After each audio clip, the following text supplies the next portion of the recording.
আজকে মহান জাতীয় সংসদে অন্তর্বর্তীকালীন সরকারের সময়ে যে ১৩৩টি অধ্যাদেশ জারি করা হয়েছিল সেই ১৩৩টি অধ্যাদেশের বিষয়ে আজকে মহান জাতীয় সংসদে রিপোর্ট উত্থাপিত হয়েছে।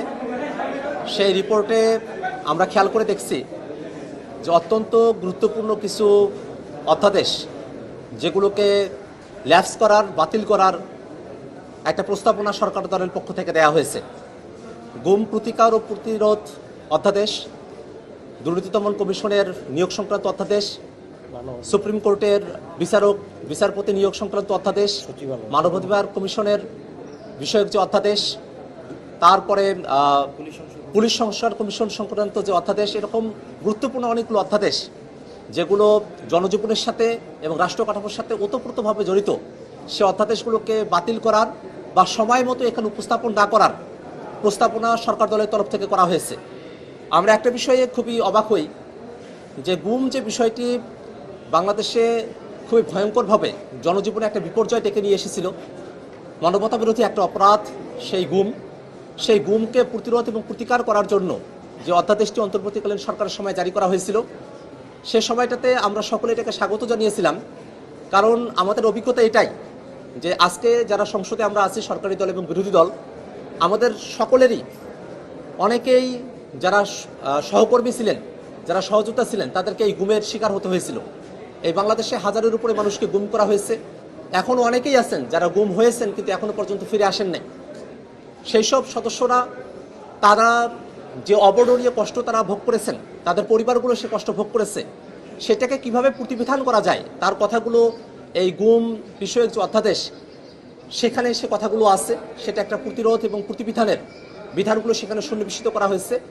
কিন্তু আজকে বিএনপি সরকার সেই অধ্যাদেশটিকে বাতিল করার, ল্যাপস করার এবং সেটাকে গ্রহণ না করার যে প্রস্তাবনা দিয়েছে, সে ব্যাপারটা আমাদেরকে মর্মাহত করেছে। সুপ্রিম কোর্টের যে সচিবালয় আলাদা হওয়ার কথা, সেই সুপ্রিম কোর্টের সচিবালয়ের বিষয়টা আপনারা সকলে জানেন যে আমাদের যে অধস্তন আদালত আছে, আমরা সবসময় বলে আসছি যে আদালত স্বাধীন হবে, কিন্তু আমাদের আদালতগুলো আসলে পরিপূর্ণভাবে স্বাধীন হতে পারে নাই। কারণ অধস্তন আদালতের যারা বিচারকেরা আছেন তাদের বদলি, প্রমোশন থেকে শুরু করে নিয়ে সব কিছুই এটা আসলে ঘুরে ফিরে নির্বাহী বিভাগের হাতেই, সরাসরি আইন মন্ত্রণালয় এবং আসলে সরকারের একটা কবজার মধ্যেই ছিল। তো সেই বিষয়টাতে কিছুটা হলেও একটা স্বাধীনতা আসতো যদি সুপ্রিম কোর্টের একটা আলাদা সচিবালয় থাকতে পারে সেই জায়গাটাতে। কিন্তু এই সুপ্রিম কোর্টের সচিবালয় বিষয়ক যে অধ্যাদেশ, সেটাকেও বাতিল করার বা এটাকে সময় মতো এখানে উত্থাপন না করার একটা প্রস্তাবনা এখানে এসেছে, সেটা আমাদের কাছে একটা আশ্চর্যজনক বিষয় বলে মনে হয়। এছাড়া বিচারপতি কারা হবেন সেই বিষয়টা নিয়েও প্রস্তাবনা আছে যে সেটাকে উত্থাপন করা হবে না। দুর্নীতি দমন কমিশন, পুলিশের বিষয়ে, মানবাধিকার কমিশনের বিষয়ে, যেগুলো আসলে খুবই জনগুরুত্বপূর্ণ বিষয়, সেই মৌলিক সংস্কারের মতো যে জায়গাগুলো আছে আর কি, সেই সংস্কার প্রস্তাবনাগুলো যে অধ্যাদেশগুলোতে ছিল সেখানে এখানে প্রেজেন্ট করা হবে না।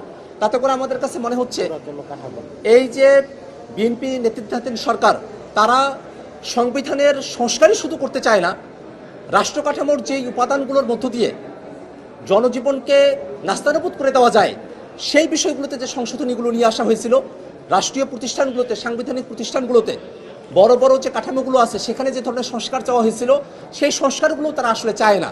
এই বিষয়টা আমাদের কাছে খুবই আশা হত করেছে আমাদেরকে, এবং আমরা বিরোধী দলের পক্ষ থেকে সেই বিষয়গুলোতে আমাদের নোট অফ ডিসেন্ট আমরা দিয়েছি।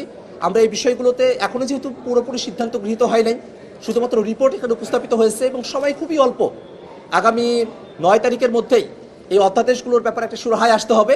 আমরা সরকারি দলের কাছে আহ্বান জানাবো, গুম, বিচারপতি নিয়োগ, সুপ্রিম কোর্টে আলাদা সচিবালয়, দুর্নীতি দমন কমিশন, মানবাধিকার কমিশন, পুলিশ এবং অন্যান্য যত জনগুরুত্বপূর্ণ বিষয় রয়েছে সেই বিষয়ে যে অধ্যাদেশগুলো আছে সেই অধ্যাদেশগুলোকে যেন এবারের সংসদে উত্থাপন করা হয় এবং সেগুলোকে গ্রহণ করা হয়।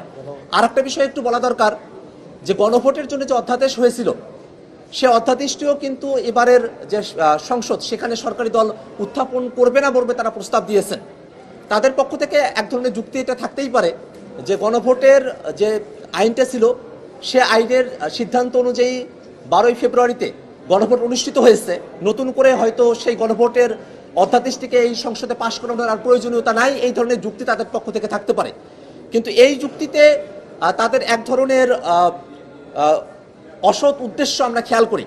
কারণ একই তো এই সংসদের এই দিনের কার্যক্রমগুলোতে আমরা একটা বিষয় খেয়াল করে দেখেছি যে সংস্কার সম্পন্ন করার জন্য যে 5টি ধাপ রয়েছে,